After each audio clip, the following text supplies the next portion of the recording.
समस्त जिलों के जिला अध्यक्ष एवं महासचिव के साथ साथ राष्ट्रीय व प्रदेश कार्य समिति के पदाधिकारी साथियों की ये बैठक है,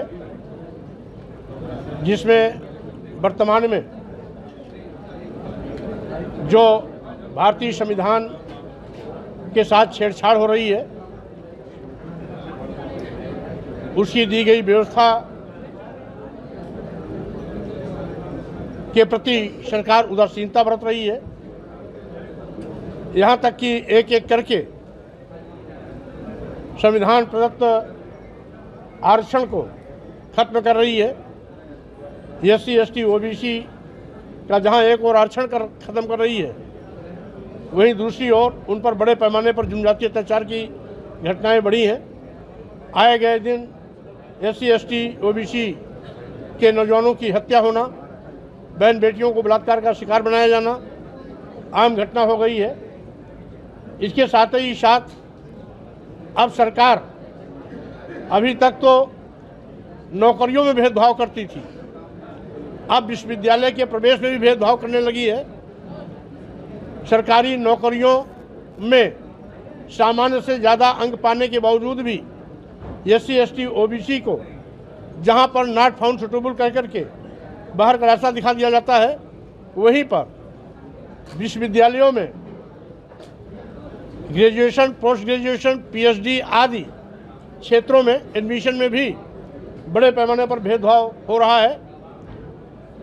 यहाँ तक कि हाईएस्ट मार्क पाने के बावजूद भी अगर वो छात्र SC, ST, OBC समाज का है तो नॉट फाउंड सुटेबल कह करके उसको बहिरंग वापस कर दिया जाता है।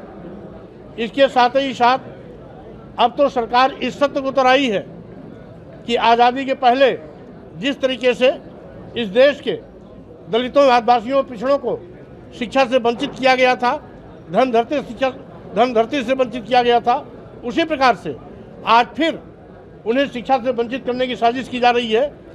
इसी दिशा में 27,764 स्कूल जो उत्तर प्रदेश में बंद किए जा रहे हैं, इसी दिशा में वह योगी सरकार की एक पहल है। जबकि इन गांव के स्कूलों में गांव के गरीब, मजदूर, किसान, दलित, आदिवासी, पिछड़े समाज के बच्चे और बच्चियां पढ़ते हैं। अभी जहां प्रदेश पर अपनी जनता पार्टी ने अपना धरना प्रदर्शन के माध्यम से राज्यपाल को ज्ञापन देकर के मुखर विरोध दर्ज कराया है, वहीं पर जिलों के सभी मुख्यालयों पर भी जिलाधिकारी के माध्यम से राज्यपाल को ज्ञापन देकर के अपनी जनता पार्टी की सभी जिला इकाइयों ने अपने अपने जिलों में धरना प्रदर्शन के माध्यम से इसका विरोध किया है। ये विरोध आगे जारी रहेगा। अपनी जनता पार्टी स्कूलों को बंद कराए जाने के विरोध में प्रदेश के सभी विकास खंडों में जहां जहां भी स्कूल बंद हुए हैं, उन स्थानों को केंद्र बिंदु मानते हुए बाइक रैली चलाई जाएगी। स्कूल बंद करने के खिलाफ, योगी सरकार के फैसले के खिलाफ ये अपनी जनता पार्टी का सबसे बड़ा विरोध होगा, जो प्रदेश के सभी विकास खंडों में चलाया जाएगा। ये कार्यक्रम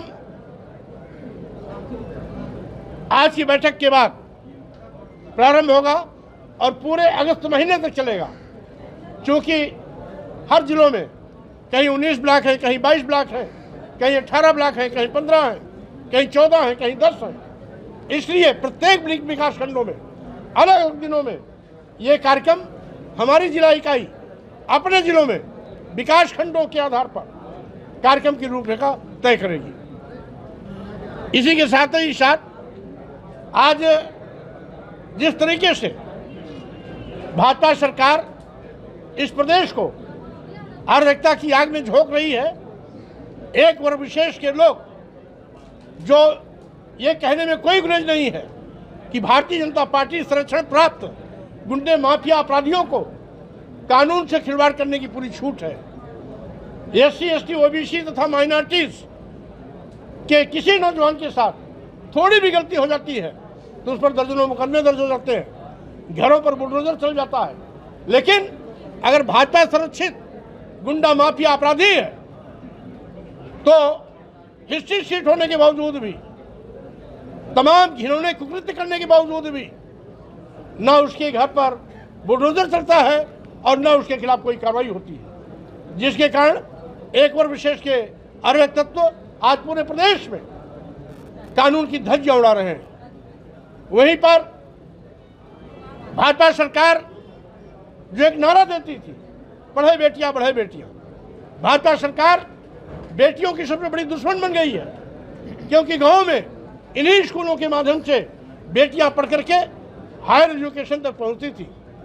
अब गांव के जब स्कूल बंद हो जाएंगे तो बेटियां 6 किलोमीटर 5 किलोमीटर दूर क्यों जाएंगी? जब उनके गांव में स्कूल है, उनके गांव में पढ़ने की सुविधा है, तो उनको बंद करके ये सरकार कोशिश कर रही है कि इस देश के गरीब, दलित, आदिवासी, पिछड़े और बेटियां शिक्षा से वंचित हो जाएं, पढ़ने न पावें। जैसे पहले एक स्लोगन था, नारी शूद्रो न दीयताम, यानी इस देश की स्त्रियों को, शूद्रों को शिक्षा न दिया जाए, उसी प्रकार से भाजपा सरकार फिर से ये घिनौना षड्यंत्र करके इस देश के दलितों, आदिवासियों, पिछड़ों तथा बेटियों को शिक्षा से वंचित करने का पाप कर रही है। अपनी जनता पार्टी इसका पुरजोर विरोध करेगी और ये आंदोलन तब तक चलता रहेगा जब तक योगी सरकार अपने फैसले को वापस नहीं लेती है। तब तक अपनी जनता पार्टी योगी के इस निर्णय का लगातार विरोध करती रहेगी।